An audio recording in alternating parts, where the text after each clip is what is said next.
I'm not gonna do much talking with this one because I've got to focus. All right, we got a power loop out of this. Woo!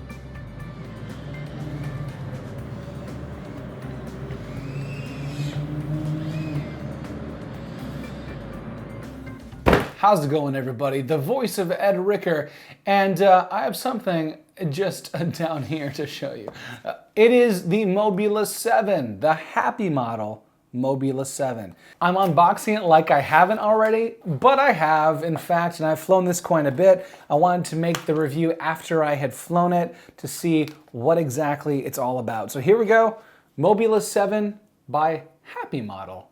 This is a 75mm frame, and it rocks, honestly. It's a 2S battery setup. It can also fly in one battery by using a special adapter that it comes with. And I've really been enjoying playing with this thing. It's great for indoors at 1S, great for outdoors at 2S, and I'm really excited to show you guys what it's all about. So, a little bit of the specs. It's got a Crazy Bee F3 Pro flight controller. It has beta flight support with multiple flight modes such as air, acro, or angle mode, whatever you need. I don't know if you can see, but the motors are 16,000 kV. You can see it right there. Those are 40mm 4-blade props, and with the exception of the EU LBT receiver setup, this is going to have smart audio ready so you can change your VTX via OSD, which is awesome. They sell a FreeSky, a FlySky, and a Spectrum version. This is the FreeSky version right here. And because of that, it's bind and fly, and it has an adjustable camera right there so we can look upward or downward depending on our preference. Now there's a basic and a standard version that this comes with, and the standard version will give you also a 1S charger. So if that means something to you, pay a little extra, get the standard version. You'll get something that can be powered via a LiPo or from the wall to power your high voltage LiPos. Along with some extra goodies like props and a wrench, or rather a screwdriver, they also give you 4 LiPos. 2 of them are 250 milliamp hour, and 2 of them are 300 milliamp hour, which I think is kind of weird. Why not just give us 4 300 milliamp hour batteries? That way it can have the same amount of flight time across the board, but they chose to give us different milliamp hours. So I don't know, kind of weird.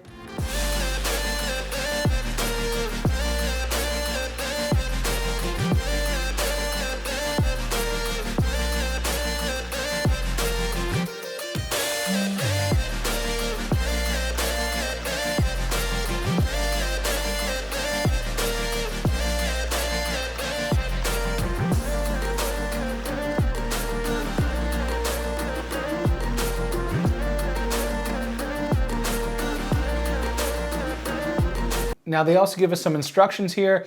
Since I have the FreeSky non-EU version, they gave me the appropriate setup instructions for binding, for my VTX setup, for setup of the little whoop in general, you know, the way that your props are going to be spinning or where the motors are set up stock.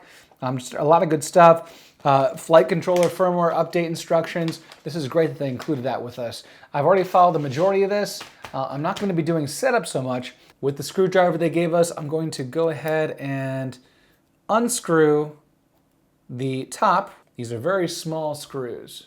They do give you some extra. I've already lost one. Yeah, these screws are so small. Now here's the camera right here. This is a 700 TVL, 120 degree field of view camera. And underneath, oh, and that's the little video transmitter antenna. The video transmitter spits out 25 milliwatts, 40 channel selectable. We have a beeper right there in the center, which is just kind of stuck down with some sticky tape. And then our flight controller with ESCs. 5 amp each ESC. So as I've been flying this, and I've flown this a couple times, I do realize that you got to make sure that these little rubber grommets are really holding this flight controller in place. Otherwise, you might have some crazy oscillations because this is not secured on the frame properly. Speaking of frame, I'm not going to say it's extremely durable. And in fact, I crashed it on the first flight, the first battery, and I went ahead and ordered some new frames. And I've already switched these out because This thing had already broken recently on a flight before I even got a chance to review it. So I would suggest if you buy this, which is a great drone, it's fun, I love flying it, get some extra frames. You're gonna be starting to put little, cracks and stuff in these frames before you know it. Now, some people have said that you cannot adjust the camera angle on this. Well, you can. In fact, I have put about 15 degrees, 20 degrees worth of tilt on this already. However, it doesn't really want to stay there because we have this VTX antenna which starts butting up against the rest of the drone body and prevents you from tilting it back maybe as far as you really want to go. But you could probably bend this up a little bit and get this going a little more to your degree liking. The first time I flew it, I didn't have any modified camera tilt and it was rough. And I attribute that to one of the couple crashes I had. But aside from that, yes, you can raise the camera angle a bit.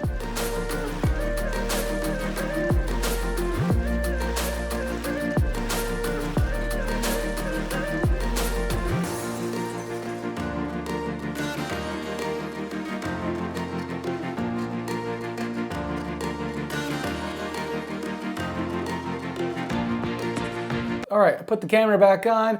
Now I want to show you how to connect the battery here. So we have this TPU printed mount, which enables us to have a battery slip in underneath the built-in cradle here. Just like so. And a battery on top of it, but still within that TPU printed mount.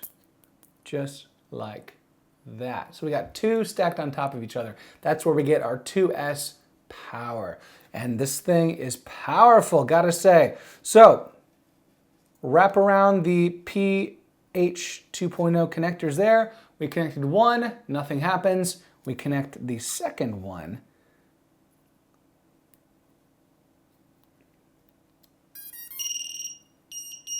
And that is where we get our power. Now I'm gonna turn on my radio right here so that we don't have this thing just like incessantly beep.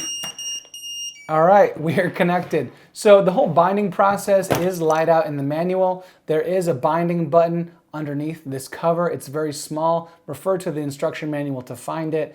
The good thing is you don't have to continually press it as you power on this thing. You can actually press that after it's powered on and still end up in binding mode. Here is our 2S mode. However, like I said at the beginning, this thing is fast and you may not want to fly it in 2S mode if you're indoors, especially if you want to try some acro. So unplug one of the batteries, slide her out. Look at this. Little bridging lead or whatever you want to call it here. It's a PH 2.0 connector that will connect to one of the leads here. There. So essentially, we have a 1S setup here now because we have this little connection bridging that terminal. We can just kind of slide it right underneath there. And now we have a 1S flyer, much more easy to control in small or tight proximity or delicate environments.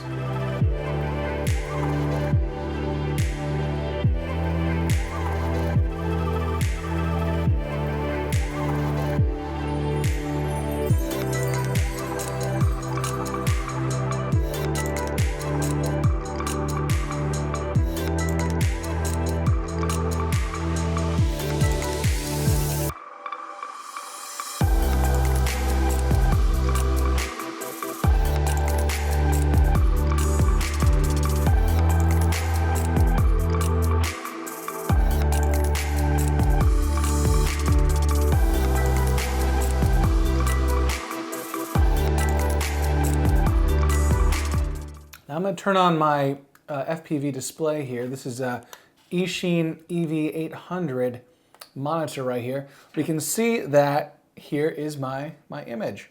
So we have Betaflight OSD. On the bottom left is where I had put my battery voltage, although that can be anywhere. In the middle, Ricker Life, my call sign. On the right, we have air mode, which is my flight mode, and then also on the lower right is my RSSI, so how strong my signal strength is.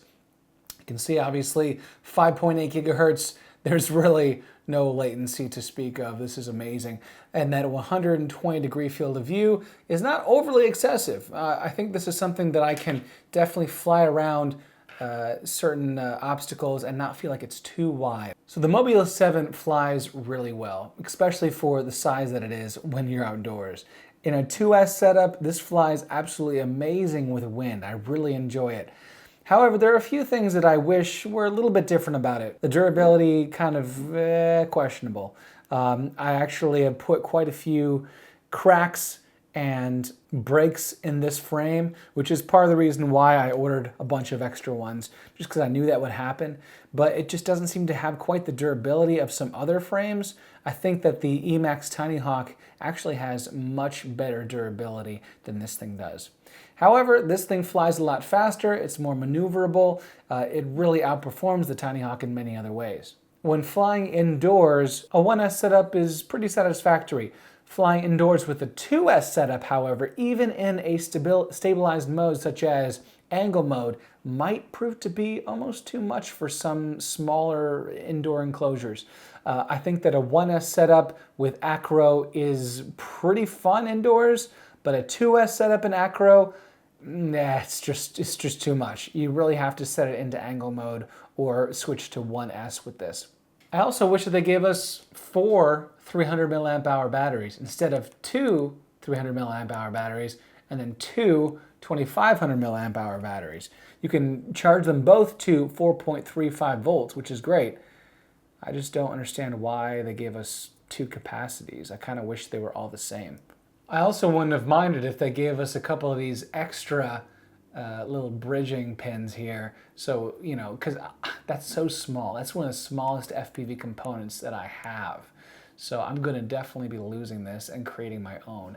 But if they'd given me some extra, that would have been pretty cool too. Just maybe 2 or 3. Wouldn't have been a big deal. The charger is capable, you know, there's nothing wrong with it. It's just, I do kind of like the better functionality, more connectivity options of this ultra power UPS6 1S charger. I charge this, I use this as my main charger.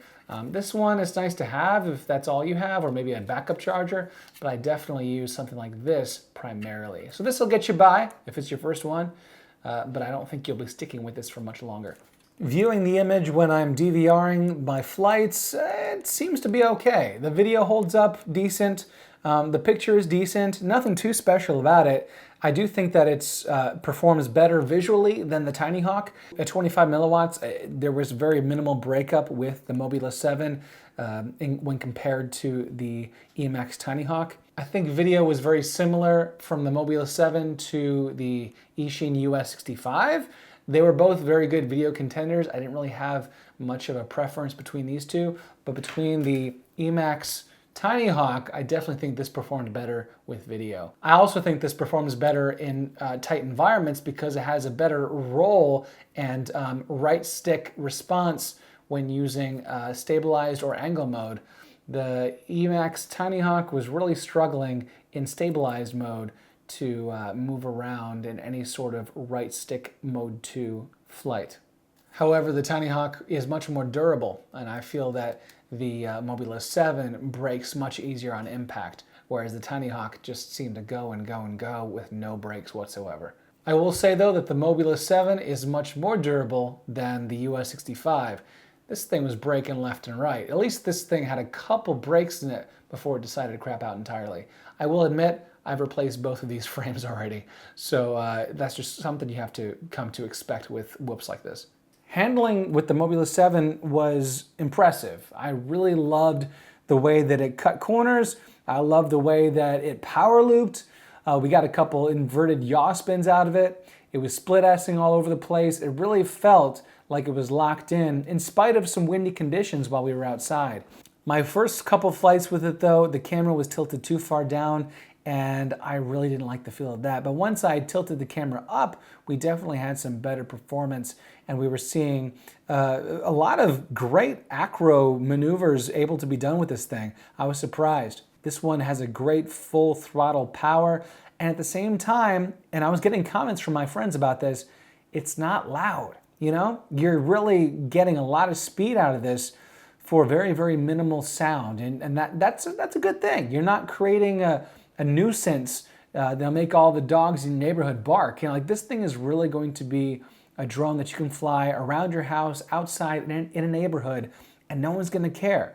It's small enough to be a toy, and yet it's large enough and powerful enough to get a little bit of adrenaline out of it, a little bit of fun. And I'm really looking forward to flying this more in other types of environments. All right, so the Mobula7 by Happy model sold on Banggood right now, under 120 bucks. And almost, well, a little over 100 for the basic model. But I would suggest getting the standard model just so you can get all the extras. You know, as long as you have your paperwork here and you get the right receiver for whatever radio that you want to use, I think you're going to have a good experience. This thing is a great drone, especially for this time of year in the Northern Hemisphere where it's dark, it's cold, it might be snowing where you're at, and you want something to fly indoors or briefly outdoors, you know, without committing to a 5-inch setup or 4 or 3-inch setup like that. So this whoop right here, the Mobula7, I do recommend it. I think it's pretty cool, and I honestly cannot wait to fly it again. So thank you so much for watching, everybody. Check the link in the video description to find out more about this or a place to purchase. And until next time, well, happy flying.